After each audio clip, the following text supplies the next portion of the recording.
হয় অনেক, একটা মেয়ে 12 বছরেই সে অ্যাডাল্ট হয়ে যায় ম্যাক্সিমাম জায়গাতে। 12-13 বছর মানে সে অ্যাডাল্ট। এখন আমাদের দেশটা কিন্তু পরিপূর্ণ দেশ না। তুমি যতটাই বলো যে আমরা যে আমাদের যে স্বাভাবিক যেটা মানে চাহিদা আমাদের সব পূরণ আছে, এটা অ্যাকচুয়ালি মুখেই বলা, আসলে কিন্তু কিছুই না।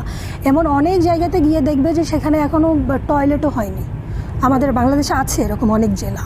তো সেখানে একটা মেয়ে 12 বছর একটা ভালো জায়গা থেকে বিয়ে হলো, বিয়ের প্রস্তাব আসলো, এই বিয়েটা কি হয়ে যায়, বানচাল হয়ে যায়। 18 বছরের আগে ইভেন আমি দেখেছি, মানে আমাদের ভাড়াটিও আছে কি, একটা মেয়ে অনেক সুন্দর, ওর 13 বছরে গিয়ে 14 বছরে ও পা দিল, ওর বিয়ের প্রস্তাব আসছে, দেশের বাইরেই থাকে ছেলেটা।